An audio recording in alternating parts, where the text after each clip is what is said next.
312, dia 21 de março de 2006. Não se fala em outra coisa em Brasília. A violação do sigilo bancário do caseiro Francenildo Santos Costa passou pela presidência da Caixa Econômica Federal. Os dados extraídos do sistema da Caixa, com a senha de um alto funcionário, teriam seguido para o assessor de imprensa do ministro Antônio Palocci, do PT de São Paulo, jornalista Marcelo Neto, responsável por encaminhar as informações para serem publicadas pela revista Época. O presidente da Caixa, Jorge Matoso, subordinado ao ministro Palocci, recusa-se a conceder entrevista. Faz uma semana que Palocci não despacha no Ministério da Fazenda.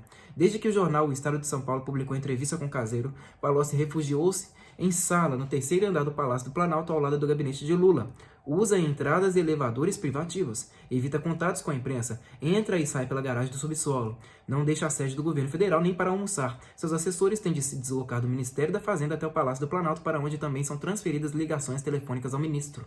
313, dia 22 de março de 2003. A Câmara dos Deputados absolve o deputado João Magno, do PT de Minas Gerais, acusado de se beneficiar do esquema do mensalão. 201 parlamentares votam pela cassação do mandato, mas outros 207 decidem livrá-lo. A votação é secreta. O parlamentar petista alegou que os 426 mil reais recebidos do Valério Duto foram usados integralmente em despesas de campanhas eleitorais.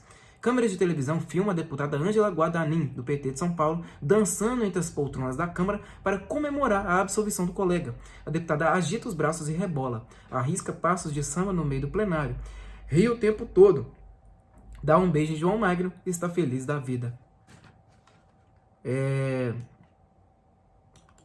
A cena é reprisada várias vezes nos telejornais. Causa indignação. Fica conhecida como a dança da impunidade. Ângela Guadanin é afastada do Conselho de Ética da Câmara. O jornalista Marcos Augusto Gonçalves, da Folha de São Paulo, escreve: a indecência celebratória da caminhada mais saltitante, como a parlamentar definiu a coisa, ficará como um símbolo do ruidoso naufrágio de um partido que se apresentava à sociedade como guardião dos bons costumes e reformador da política tradicional. Ângela Guadanin não seria reeleita em 2006. A Câmara também absolve o deputado Vanderval Santos, do PL de São Paulo, acusado de envolvimento no esquema do mensalão. A favor da cassação votam 242 parlamentares, 15 a menos que o número necessário, e 179 decidem absolvê-lo. Ele foi acusado de terceirizar o mandato para a Igreja Universal do Reino de Deus, da qual foi bispo até o início do escândalo. Um assessor do deputado sacou 150 mil reais do Valério Duto em agência do Banco Rural. A princípio, Vanderval Santos negou a retirada, depois negou ter dado ordem para o saque. Responsabilizou o ex-deputado Carlos Rodrigues, do PL do Rio de Janeiro, coordenador político da igreja. Carlos Rodrigues renunciou ao mandato para evitar cassação de Vanderval Santos. A verdade é que eu não sabia, não autorizei, não recebi e nem permiti que se recebesse qualquer valor do senhor Marcos Valério. Dia 23 de março de 2006, o governo Lula decide envidar esforços,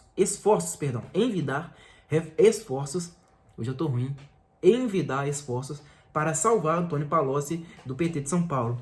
Em vez de apurar as acusações de Francenildo Santos Costa contra o ministro, a Polícia Federal anuncia a quebra dos sigilos bancário, fiscal e telefônico do caseiro. Ele é o escolhido para ser investigado pelos federais sob comando do ministro Márcio Tomás Bastos. O COAF, Conselho de Controle de Atividades Financeiras do Ministério da Fazenda, também abre inquérito contra o rapaz. Os estrategistas do PT tentam descobrir motivação política para encobrir o que Francenildo viu na Casa dos Prazeres. Chamado a depor na Polícia Federal, o presidente da Caixa Econômica Federal, Jorge Matoso, não aparece. Alega razões pessoais e manda 2 advogados no lugar. A assessoria da Caixa divulga nota sobre o caso. Em vez de tratar o assunto como crime de quebra de sigilo bancário, usa o eufemismo divulgação indevida de extratos bancários. Lula afasta rumores sobre a queda de Jorge Matoso. Palavras do presidente da República: não faz sentido, mesmo porque sou eu que tenho que tomar a decisão. O presidente da OAB, Ordem dos Advogados do Brasil, Roberto Busato, fala em sindicato do crime. Não é possível que persista esta retaliação à pessoa que teve a coragem de testemunhar contra a segunda figura mais importante da República. 316, dia 25 de março de 2006.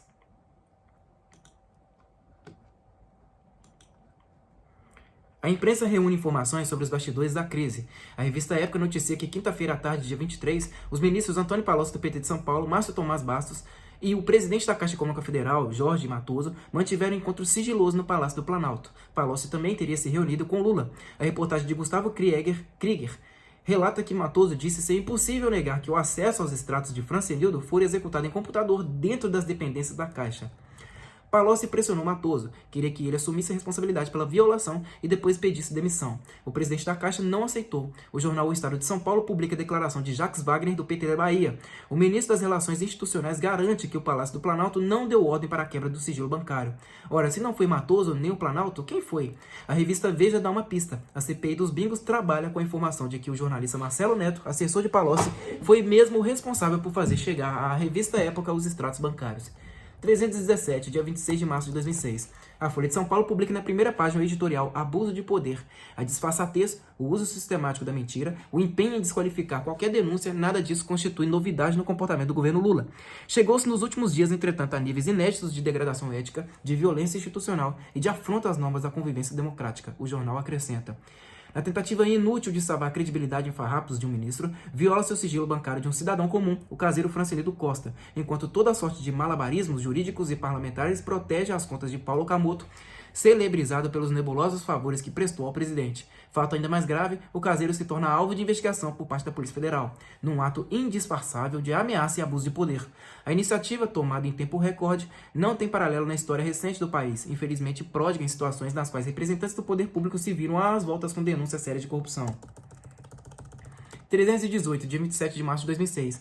Caem o ministro da Fazenda, Antônio Palocci, do PT de São Paulo, e o presidente da Caixa Econômica Federal, Jorge Matoso.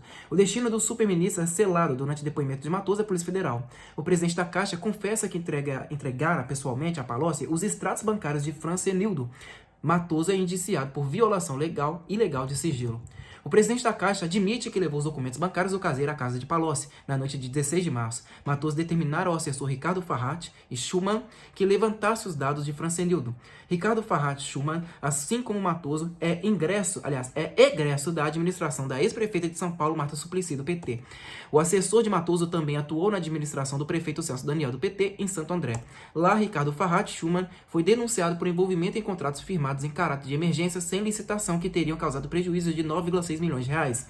Também perde o emprego o assessor de imprensa de Antônio Palocci, jornalista Marcelo Neto. Comentário do caseiro Francenildo Costa. Está ficando provado que o lado mais fraco não é o do simples caseiro, é o da mentira.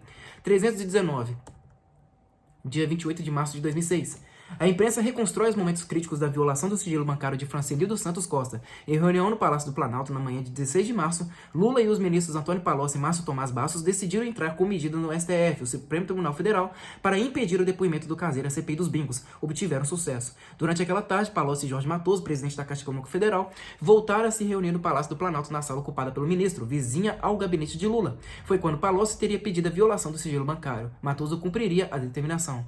As suspeitas sobre Francenildo Santos Costa vinham de informações de um jardineiro. Ele contara à jornalista Helena Chagas, de O Globo, que o caseiro dispunha de dinheiro para comprar um terreno ou uma casa. Naquela mesma noite, o presidente da Caixa telefonou para Palocci e informou que havia movimentações consideradas atípicas na conta bancária do caseiro. Ambos julgaram que Francenildo Santos Costa havia sido subornado pela oposição para atacar Palocci. Olha só. Francenildo Santos Costa havia sido subornado pela oposição para atacar Palocci. Jorge Matoso se dirigiu em seguida à casa do ministro. Chegou lá às 23 horas, entregou-lhe os extratos bancários e saiu em 5 minutos. Já estavam na residência Daniel Goldberg, secretário de Direito Econômico do governo federal, um auxiliar do ministro Márcio Tomás Bastos. Também aguardava a documentação o jornalista Marcelo Neto, assessor de Palocci. Coube a Marcelo Neto a tarefa de divulgar os extratos para a revista Época, onde trabalhava seu filho, o repórter Matheus Leitão. Registre-se que já havia passado pela casa do ministro Palocci o chefe de gabinete do ministro Márcio Tomás Bastos, Cláudio Alencar.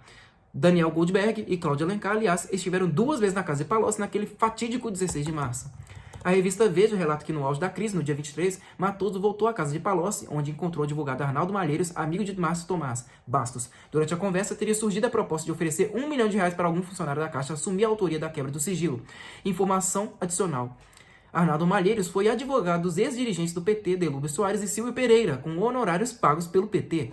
Veja revela que Matoso contou toda a história da violação do sigilo bancário de Francenildo Santos Costa ao presidente Lula em 24 de março, ou seja, confessou o crime que teria sido executado a mando de Palocci, 72 horas antes do afastamento do ministro. Ainda assim, Lula tentou segurá-lo. Outro dado importante noticiado pela Folha de São Paulo, Márcio Tomás Bastos foi informado por seus assessores da reunião da noite do dia 16 na casa de Palocci. Logo no dia seguinte, 17 de março, foi o dia em que a revista Época divulgou os extratos. Mesmo de posse da informação, o ministro da Justiça só teria contado a Lula o acontecido no dia 20. Estranho, mas Tomás Basso continuaria a elogiar Palocci em todas as oportunidades. De qualquer forma, Lula tinha informações comprometedoras contra o ministro da Fazenda ao menos 1 semana antes da demissão ser consumada. Fez que não sabia? Ora, Palocci ocupava a sala ao lado do gabinete do presidente. Tinha acesso livre às dependências de Lula. Como imaginar que o presidente desconhecesse essa conspiração urdida contra o caseiro? 320, dia 29 de março de 2006. A CPI dos Correios divulga o relatório final das investigações. A comissão de inquérito rejeita a tese defendida pelo PT e o Palácio do Planalto, segundo a qual os pagamentos efetuados a deputados da base aliada do governo federal faziam parte apenas de um esquema de Caixa 2, com vistas a quitar despesas de campanhas eleitorais. O mensalão existiu. O documento é assinado pelo deputado Osmar Serraglio, do PMDB do Paraná, relator dos trabalhos.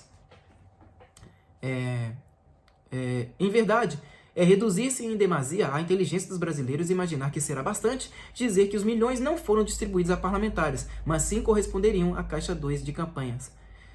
O relatório afirma: sem argumento para explicar o inexplicável, a defesa dos beneficiários foi a admissão de um crime para evitar a confissão de outros praticados, a não contabilização das despesas de campanha conhecida na sociedade como Caixa 2 e não a prática de corrupção. Aliás, a tese do Caixa 2 só apareceu meses depois do início do escândalo e já então de forma orquestrada.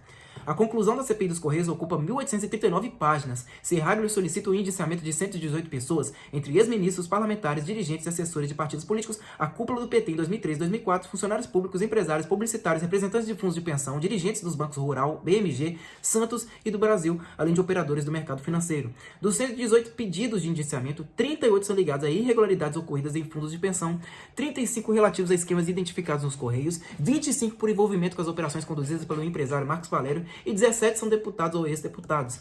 O relator cede a pressões, porém, e poupa altos funcionários da administração federal, lideranças do partido do governo e o presidente da República. O ex-ministro José Dirceu, do PT de São Paulo, por exemplo, seria denunciado por crimes de corrupção ativa, peculato e formação de quadrilha.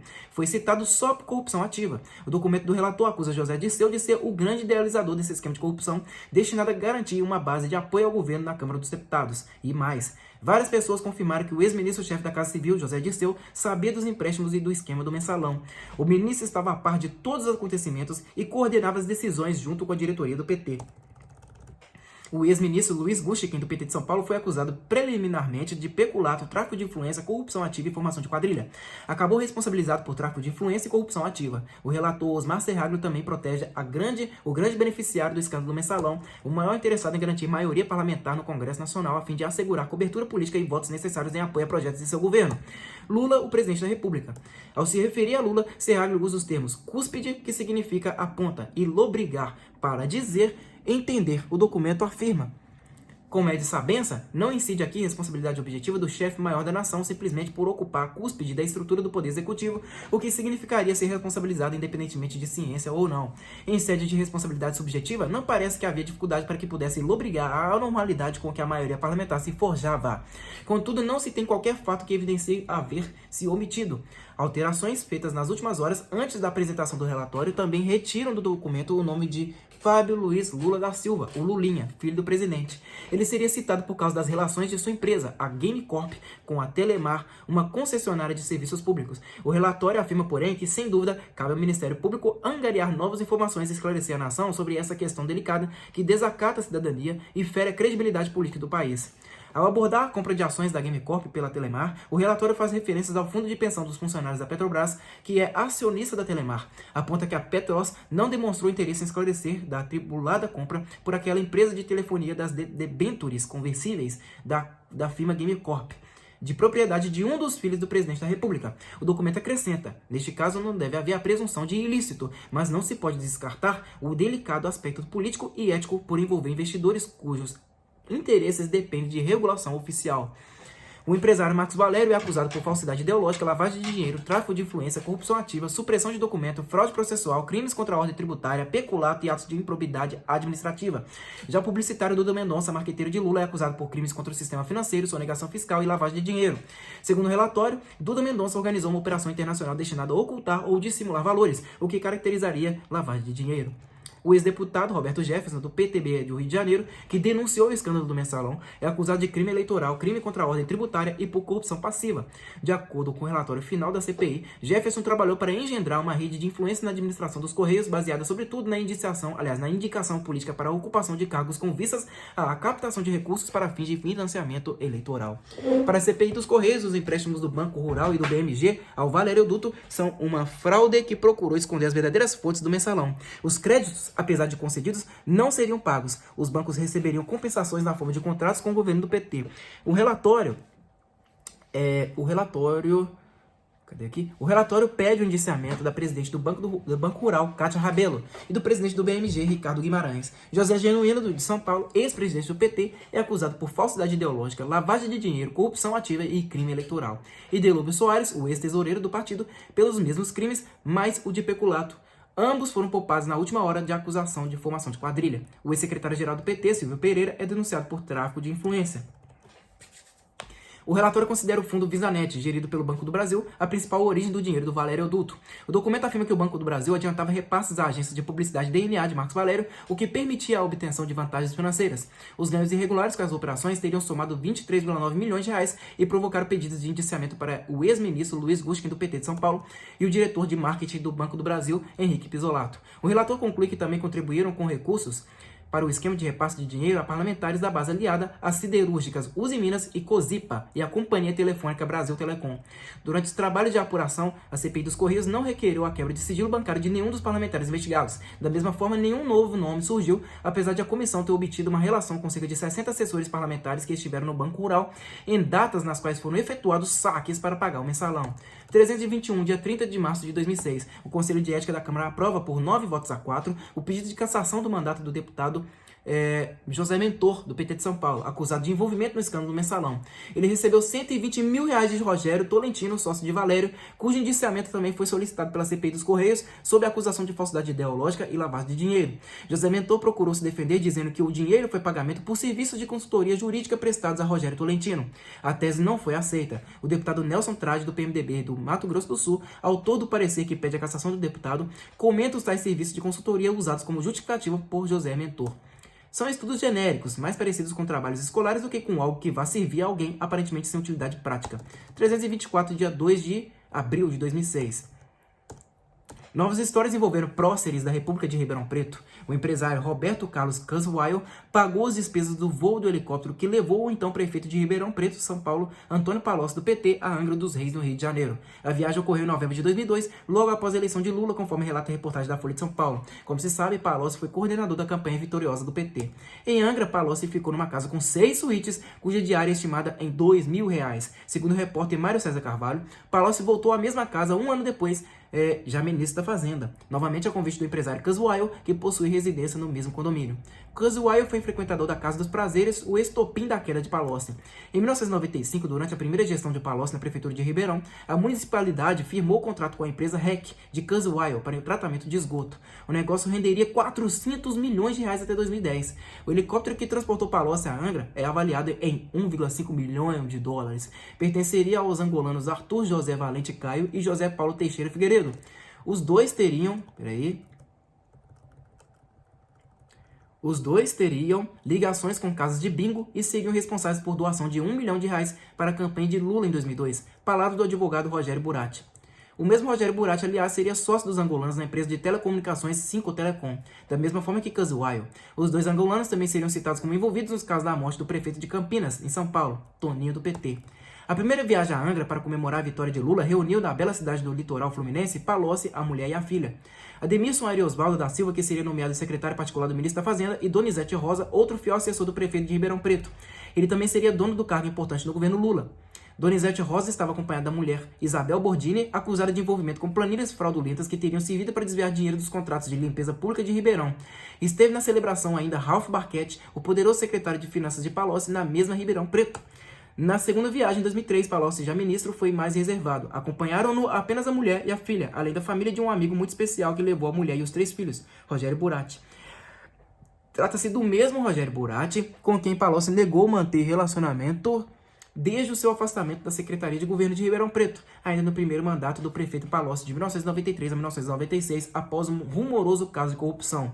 O empresário Kurzweil e a família também estavam em Angra. 326, dia 4 de abril de 2006. Antônio Palocci, do PT de São Paulo, presta depoimento à Polícia Federal e é indiciado por crime de quebra de sigilo bancário e por violação de sigilo funcional. Ele afirma aos federais que o ex-presidente da Caixa Econômica Federal, Jorge Matoso, esteve em sua casa em 16 de março, mas não para entregar extratos bancários do caseiro Francenildo Santos Costa. Foi lá para tratar da abertura de escritórios da Caixa no Japão e nos Estados Unidos.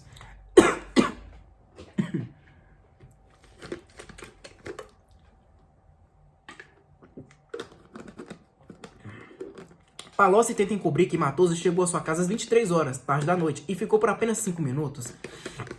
Esteve lá para entregar os documentos bancários obtidos mediante a violação do sigilo. O ex-ministro confessa, no entanto, que recebeu dados dos extratos bancários. E o que fez? Obviamente, nenhuma ilicitude. Tratou de triturar toda a documentação no dia seguinte. O Conselho de Ética da Câmara aprova por 10 votos a 1 processo de cassação do mandato do deputado Josias Gomes, do PT da Bahia. Ele é acusado de sacar pessoalmente R$100 mil das contas de Marcos Valério. Chegou a deixar cópia da própria carteira de parlamentar na agência do Banco Rural do Brasília Shopping. Defesa do deputado Josias Gomes. Eu conheci o Delube havia 25 anos. Nunca imaginei que ele me deixaria nessa situação. O dinheiro, claro, foi usado para pagar dívidas de campanha eleitoral. No lançamento de uma campanha de combate à corrupção eleitoral, César Asfor Rocha, corregedor-geral do TSE, Tribunal Superior Eleitoral, afirma que a origem do Caixa 2 está sempre ligada a recursos públicos. Combatê-lo significa atacar a criminalidade, pois assim se evita a sonegação, fraudes, falsificações e o abuso do poder econômico, diz o corregedor. O que é o Caixa 2? No mínimo, é sonegação. Se uma pessoa não pode revelar de onde vem toda a despesa que efetua, é porque não tem lastro, não tem recursos com origem legítima, legal ou comprovada que possa ser mostrada ou que possa compatibilizar com aquela receita. É efetivamente coisa de bandido porque é fruto de sonegação. 327, dia 5 de abril de 2006. A Câmara dos Deputados absolve por 256 votos a 209 o deputado João Paulo Cunha, do PT de São Paulo, acusado de envolvimento no escândalo mensalão. Ele é o 8º deputado que recebeu dinheiro do Caixa 2 do PT a se livrar da cassação. Foi mais um beneficiado pelo expediente do voto secreto. João Paulo Cunha mandou a mulher, Márcia Milanésio Cunha, buscar R$50 mil na agência do Banco Rural do Brasília Shopping.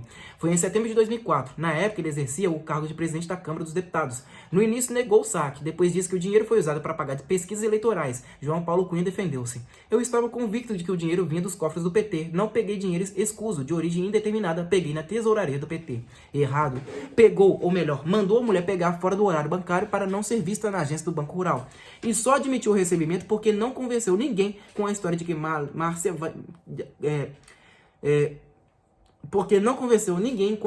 Márcia Milanésio Cunha foi à agência resolver problema com a fatura da TV a cabo. Foi essa a explicação que ele deu a princípio para justificar a presença da mulher nas dependências do Banco Rural. Após ser desmascarado, saiu-se com a justificativa de que o dinheiro do Valério Duto foi usado em campanha eleitoral. Declaração do deputado César Schirmer, do PMDB do Rio Grande do Sul, o relator que pediu a cassação de João Paulo Cunha do Conselho de Ética da Câmara. O padrão ético da maioria do plenário está bem abaixo das expectativas. Ele pegou o dinheiro do Marcos Valério, mentiu e fez um contrato lesivo ao patrimônio da Câmara com o mesmo Valério. 328, dia 6 de abril de 2006. A absolvição do deputado João Paulo Cunha, do PT de São Paulo, provoca rebelião no Conselho de Ética. 6 deputados desligam-se do órgão. Em virtude do escândalo mensalão, o Conselho recomendara 11 cassações e 2 absolvições. O plenário da Câmara, em votações secretas, acatou as 2 absolvições, mas reverteu 6 pedidos de perda de mandato. Salvou os denunciados. Falta ainda apreciar 2 casos, mas ninguém mais seria cassado. Abandonam o Conselho de Ética os deputados Orlando Fantazini, do PSOL de São Paulo, Chico Alencar, do PSOL do Rio de Janeiro, Júlio Delgado, do PSB de Minas Gerais, Carlos Sampaio, do PSDB de São Paulo, Benedito de Lira, do PP de Alagoas e César Schirmer, do PMDB do Rio Grande do Sul. Alheios à crise, mensaleiros comemoram a decisão favorável de João Paulo Cunha. Os deputados professor Luizinho, do PT de São Paulo, e José Mentor, do PT de São Paulo, bebem vinho e se divertem em restaurante ao lado do ex-deputado Paulo Rocha, do PT do Pará, que renunciou com medo de ser cassado. Na época, Paulo Rocha achou que a crise não acabaria em pizza. 330, dia 8 de abril de 2006. A revista Veja traz informações sobre o encontro de 23 de março na casa de Antônio Palocci, do PT de São Paulo. Reuniram-se com o ex-ministro naquela tarde, o ex-ministro da Justiça, Márcio Tomás Bastos, o presidente da Caixa Econômica Federal, Jorge Matoso, e o advogado criminalista Arnaldo Malheiros Filho, trazido por Márcio Tomás Bastos. A revista Veja classifica o encontro como uma conspiração para encobrir o crime de violação do sigilo bancário do caseiro Francenildo Santos Costa. O ponto nevrálgico da discussão na residência de Palocci, segundo a reconstituição dos acontecimentos feita pelos repórteres Marcelo Carneiro, Juliano Guandalini, Thaís Oyama e Victor Martinho, arrumar quem, por R$1 milhão, assumisse a responsabilidade pela quebra do sigilo. Segundo a reportagem, a tarefa de arregimentar candidatos à abolada foi atribuída a Carlos Augusto Borges, vice-presidente da Caixa. Ele é sindicalista histórico, homem de confiança de Lula. Foi nomeado para o cargo, aliás, por decisão do presidente. Grave. A revista também afirma que outra vice-presidente da Caixa, Clarice Coppetti, C-O-P-P-E-T-T-I, teria aceitado a missão, ou melhor, o suborno. Mas foi identificado um problema. Ela é casada com César Alvarez, um assessor especial da presidência da República. Alvarez, não sei. Novamente, tudo muito próximo de Lula. A lambança não prosperou. Trechos de depoimento da então prefeita de São José dos Campos, em São Paulo, Ângela Guadagnino, do PT, são publicados pelo jornal O Estado de São Paulo. Ela desmentiu 9 anos atrás a versão de que Paulo Okamoto jamais assediou administrações municipais petistas para obter dinheiro e engordar o caixa 2 do PT. Ângela Guadagnino foi ouvida por uma comissão do PT após a acusação de Paulo de Tarso Venceslau, ex-secretário de Finanças do governo de Ângela Guadagnino. Em São José dos Campos, Venceslau disse que a CEPEM, a Consultoria para Empresas e Municípios, empresa ligada ao advogado Roberto Teixeira, compadre de Lula, vendia serviços a prefeituras petistas e em troca recheava os cofres do PT com dinheiro de caixa 2. Em 7 de junho de 1997, Ângela Guadagnino admitiu que Paulo Okamoto solicitou uma lista de fornecedores da cidade, com vistas a arrumar contribuições para o PT. O testemunho dela, porém, por decisão do presidente do partido na época, o ex-deputado José Dirceu de São Paulo, não provocou maiores consequências. Trecho gravado. Ângela, deixa eu perguntar uma coisa. Falando do Paulo Okamoto, ele em algum momento procurou você falando de fornecedores, querendo saber se de fornecedores da prefeitura para fins de captação de recursos para o partido? Procurou. E ele queria saber o quê? Exatamente quais ele poderia procurar para ver se podiam estar ajudando, coisa assim. Ele perguntou a relação de fornecedores da prefeitura para que ele procurasse para ajudar financeiramente o partido, é isso? Sim. Ele procurou? Sim. Agora trecho do depoimento de Paulo Okamoto à comissão. Ele mesmo descreve como fazia as abordagens. Você está contente com essa política? Quer que essa política continue, ganhe, está a fim de contribuir para isso? Então nós vamos pedir para o nosso cara de finanças procurá-lo, tudo bem? 332, dia 10 de abril de 2006. O advogado Rogério Buratti concede entrevistas aos jornais Folha de São Paulo e O Estado de São Paulo. Reconhece que se reuniu 3 vezes no máximo com o ex-ministro Antônio Palocci do PT de São Paulo na Casa dos Prazeres. Buratti vinha negando isso. Agora fala abertamente. A mansão do Lago Sul era ponto de apoio pessoal, principalmente para empresários de Ribeirão Preto e São Paulo que estavam em Brasília. Dá como exemplo ele mesmo, que representava a empresa Leão Leão e nomeia Roberto Carlos Casuaio da REC, Rui Barquete, da Procomp e José Roberto Kounag. Para o Buratti, a casa foi um erro. O objetivo não foi atendido, só deu problema. Ele fala ao repórter Mário César Carvalho, da Folha. As pessoas que frequentavam a casa à noite, como amigos, levavam acompanhantes boa parte das vezes. Isso não significa que havia festas e que as festas tinham objetivos comerciais. Essa foi uma das grandes dificuldades para admitir a existência da casa. Acabou parecendo que era a casa dos prazeres. Cada pessoa que tem atividades em Brasília e quer receber um acompanhante não precisa ter uma casa. Essa atividade que o Francenido disse haver certamente deve ter havido 2, 3 ou 4 pessoas que levaram as meninas para casa. Atividades que não são comerciais, são particulares. Isso não tinha a ver com lobby? Quem pagava as garotas? Cada pessoa que frequentava a casa e resolvia levar uma garota de programa ou não para dentro da casa se responsabilizava pelo pagamento da garota. Na verdade, está sendo revelada por meio da casa uma atividade cotidiana em Brasília. As meninas que frequentavam aquela casa hoje continuam frequentando outros lugares em Brasília e fazendo a mesma coisa. Buratti diz acreditar que as empresas que usaram a casa devem ter contribuído com as despesas de manutenção do local. Cita a REC, a Procomp e as empresas de Kounag. Por que o ministro não reconhece que frequentou a casa? Porque a casa ganhou contornos morais. As negativas dele devem ter a ver com esse aspecto moral. Eu sempre neguei na CPI que tivesse visto o ministro na casa porque isso criou um constrangimento muito importante na minha vida. Até hoje as pessoas falam que minha atual namorada é uma menina que frequentava a casa em Brasília e não é verdade. Essa questão, como me incomoda até hoje, por invadir a privacidade, deve ter incomodado o ministro. Por que só agora o senhor decidiu revelar que viu Palocci na casa? O ex-ministro Palocci é uma pessoa por quem tenho profundo respeito. A questão fundamental, há ou não há ilicitude na casa? Se desde o começo a gente tivesse tratado isso com tranquilidade, olha, eu frequentei aquele imóvel, amigos meus de Ribeirão buscavam fazer negócio a partir dele, mas não há atividade ilícita que eu tenha feito ali. Resolvi falar porque não vejo mais isso como um problema. Admitir isso deve tranquilizar as pessoas. O que deve ser focado é se houve negócios ilícitos a partir da casa que devem ser investigados? Se as pessoas encontravam mulheres, é um problema particular delas, não um problema público. Buratti conta ao repórter Ricardo Brant, do Estadão, que conversou com Palocci dentro da Casa dos Prazeres sobre o caso do contrato entre a Caixa Econômica Federal e a multinacional GTEC. Fala de Ralph Barquete, importante auxiliar de Palocci em Ribeirão, levado no início do governo Lula para a Caixa. Ele também cita Marcos Andrade, ex-executivo da GETEC. O repórter indaga sobre o pedido de interferência no contrato. Buratti responde: quem foi procurado pela GETEC foi o Ralph dentro da Caixa, até porque o Ralph já estava na casa. Ele tinha informações limitadas a respeito desse processo, pois ele estava lá havia um mês. Eles buscavam contato com alguém vinculado ao Palocci, porque eles estavam buscando relações com o governo. E quando eles me procuraram em São Paulo, o Marcos Andrade, simultaneamente, eles buscam um contato dentro da Caixa com alguém vinculado ao ministro Palocci. E aí são indicados a falar com o Ralph. Você estava atuando como lobista nisso, então? Eu atuava como executivo da Leão Leão. Mas eles não te procuram como executivo da Leão. O Marcos Andrade me procura como um eventual lobista para eles dentro da Caixa, em função da notícia de que eu teria relacionamentos. Essa notícia que eu teria relacionamentos, eles me informaram que tiveram em São Paulo, na cidade de São Paulo, através de pessoas do PT. Tanto que o primeiro contato foi em São Paulo. Essa foi a primeira abordagem diferente que eu recebi. Eles também estabeleceram um segundo caminho através da própria Caixa, que o Ralph me relatou depois. Ele disse que o Jorge Matoso, no jantar com ele no Blue Tree, disse que a GETEC havia procurado alguém vinculado ao ministro e ele teria dito que o Ralph era esse contato. O Matoso havia comunicado a ele no jantar no Blue Tree, pois os dois moravam lá na época. O Ralph não quis fazer o contato e falou isso para o Palocci, porque ele estava entrando na Caixa com o objetivo de ser técnico e não ser representante do Palocci, até porque ele queria outro cargo. Aí ele me pediu para eu ter a conversa com a GETEC, que eu fosse o porta-voz do que a empresa queria. O que a empresa queria? A empresa relatou que eles mantinham contato, tinham dificuldade e queriam abrir as portas, pois queriam se relacionar diretamente com o governo e com o PT. E falavam inclusive que estavam sendo procurados por outros grupos do PT, mas que não eram grupos dominantes do ponto de vista do nível de governo. Falaram em quem? Em Valdomiro Diniz? Não, nunca. Nunca falaram de Valdomiro para mim. Mas falaram de outro grupo e que eles se sentiam incomodados e queriam saber qual era o canal e achavam que o Palocci naquele momento era uma pessoa que pudesse dar uma definição para eles. E qual era o acordo? A proposta é que fosse renovado o contrato, pois eles iam renovar, mas tinham problemas técnicos a resolver, principalmente vinculados a correspondentes bancários. Eles faziam propostas de que eles poderiam colaborar com o PT. Com quanto? Aí a proposta variava de fato de 5 milhões a 16 milhões. Não era mais nenhuma sondagem profissional. Eu ouvi essa conversa, relatei para o Ralph e levamos essa proposta. Eu participei dessa conversa. Eu e o Ralph fomos juntos conversar com o Palocci na casa dele. Quando e onde? Na casa dele no final de março, início de abril. Nessa época não existia mansão ainda, era a casa dele. O Ralph frequentava a casa dele. Fomos recebidos por ele e eu relatei a conversa. Buratti garante que o negócio não prosperou. O presidente da CPI dos Correios, senador Delcídio Amaral, do PT de Mato Grosso do Sul, e o relator da comissão, deputado Osmar Serralho, do PMDB do Paraná, entregam o relatório final dos trabalhos de investigação ao presidente do Senado, Renan Calheiros, do PMDB de Alagoas.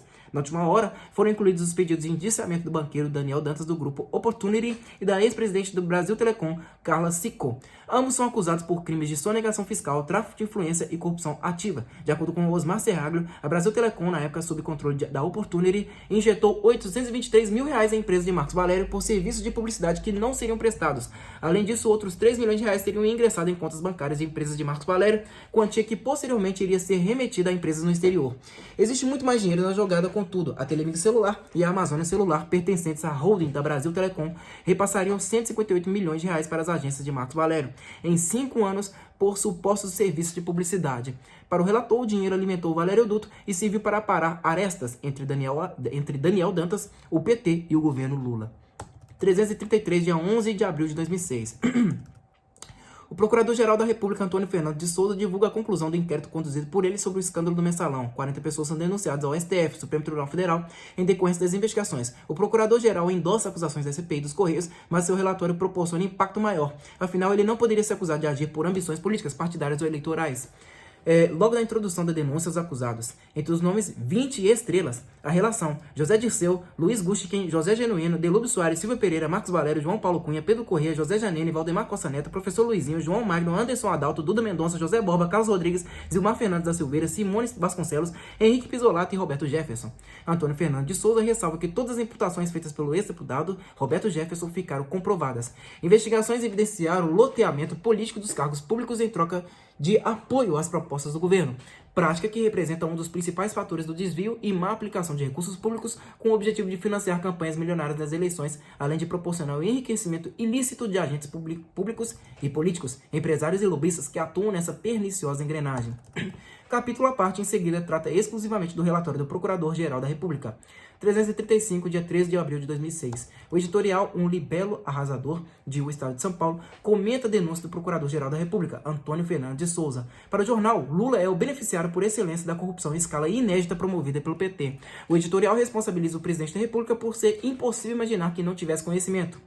O que torna absolutamente críveis as conclusões do trabalho, além da manifesta isenção do seu autor, é a consistência da análise da engrenagem por trás dos crimes perpetrados, com o entrelaçamento dos ramos político-partidário, publicitário e financeiro da quadrilha. Mas a denúncia convence acima de tudo por sua irrepreensível objetividade. É o que a distingue do relatório final da CPI dos Correios. Este, embora tenha comprovado a prática do mensalão, foi uma conta de chegar, como costumam ser os resultados das investigações parlamentares, produto ao mesmo tempo de fatos apurados e pressões ou negociações políticas. Nada remotamente parecido com isso influenciou o inquérito dirigido pelo Procurador-Geral. A independência e a seriedade com que agiu transparecem na simplicidade do seu texto, desprovido dos contorcionismos verbais do estilo barroco presentes no documento da CPI. Com sujeitos, verbos e predicados em ordem direta, Antônio Fernando de Souza dispensa eufemismos e chama as coisas pelos nomes, a começar do mais arrasador deles, quadrilha. Está lá, compra pelo PT de suporte político de outros partidos e financiamento irregular de campanhas. 337, dia 15 de abril de 2006. A revista Veja comenta a denúncia do Procurador-Geral da República, Antônio Fernando de Souza.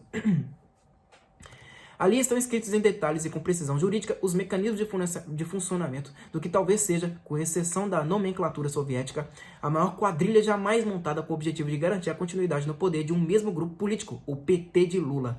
A hierarquia da quadrilha descrita pelo promotor tem como chefe José Dirceu, deputado cassado por corrupção que foi ministro-chefe da Casa Civil de Lula.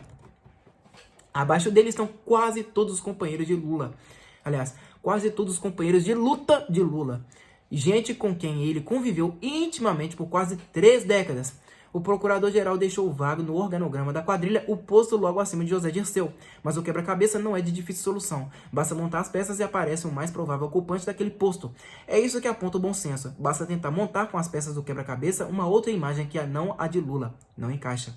Para Veja, é evidente que o presidente era o beneficiário do esquema que tinha como objetivo sustentar o próprio poder, aliás, o projeto de poder do PT. O novo quadro desmonta a principal defesa de Lula, que sempre disse desconhecer todas as ações ilegais e clandestinas em torno do mensalão. A revista afirma, afinal, se estava alheio a tudo, pode-se inferir sem exagero que Lula desconhecia como se construía o apoio ao seu governo e ignorava o que faziam seus principais auxiliares. Um presidente pode ser enganado por autores da corrupção que ocorrem num ministério de importância média comandado por um aliado recém-chegado, mas é inverossímil que não seja informado sobre o que se faz no coração de seu governo. Uma instituição como a Casa Civil, comandada por um homem como José Dirceu, a quem ele mesmo chamou de capitão do time. Por não atender aos mínimos requisitos lógicos, o dilema de saber ou não saber tornou-se questão ultrapassada. O que se precisa investigar agora é como Lula se articulava como o bando dos 40. Que relações financeiras tinha com o chefe da quadrilha, o deputado cassado José Dirceu?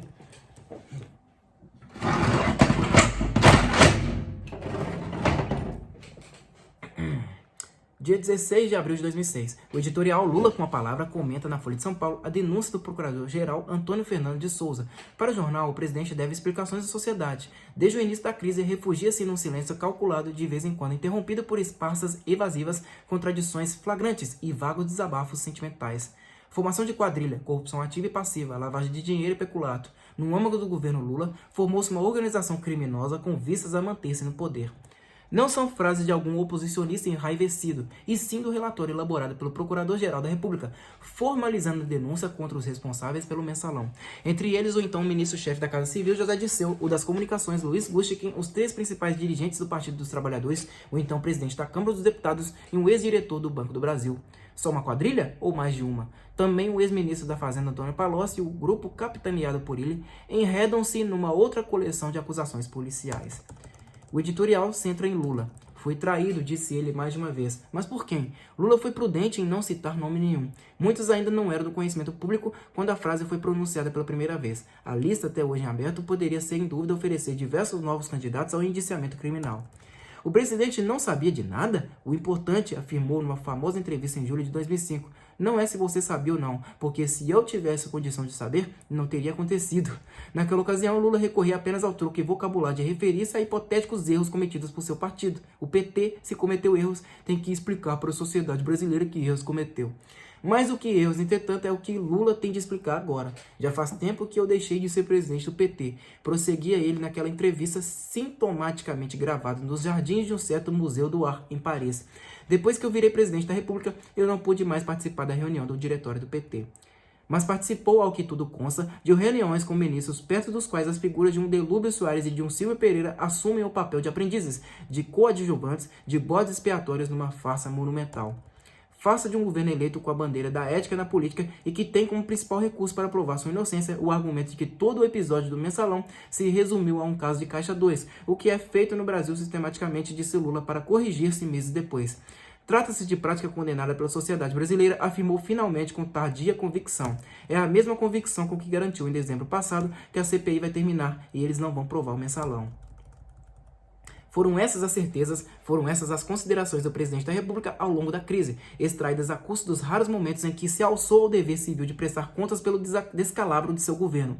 Nada mais se ouviu do presidente, exceto o espetáculo de autocongratulação balofa, da banalidade conceitual e da defesa da própria ignorância, que não se resume ao tema de sua falta de instrução formal, mas àquele muito mais grave, que diz respeito às façanhas de delinquência organizadas em seu círculo mais próximo.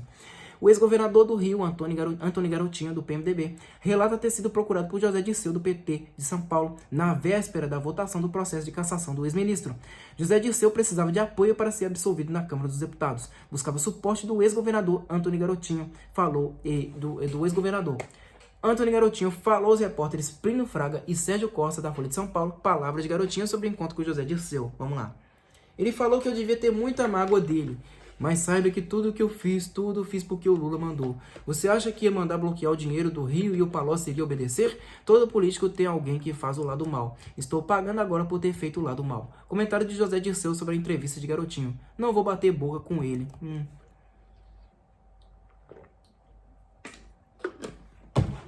O relator da CPI, Osmar Serraglia, do PMDB de Paraná, entrega à Procuradoria-Geral da República lista com nomes de assessores de parlamentares que estiveram na agência do Banco Rural no Brasília Shopping, usada para efetuar pagamentos do Mensalão.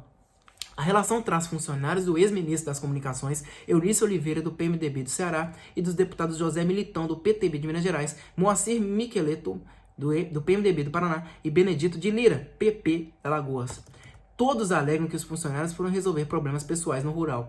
Cláudia Luiza de Moraes, assessora de Eunício Oliveira, esteve 22 vezes na agência bancária, inclusive em 17 de dezembro de 2003. Eunício ainda era líder do PMDB naquele dia. Foram efetuados 3 saques suspeitos. Vou parar por aqui, na página 480, parte 340 do livro, tá, pessoal? Aí na próxima leitura aí, eu vou tentar chegar até a página 500. Vou tentar fazer esse esforço aí, tá? Aí vão faltar 317 páginas, né? Página pra caralho, né? Puta que pariu. Mas é isso aí. Muito obrigado a todos vocês que me acompanharam até aqui. Até a próxima e falou!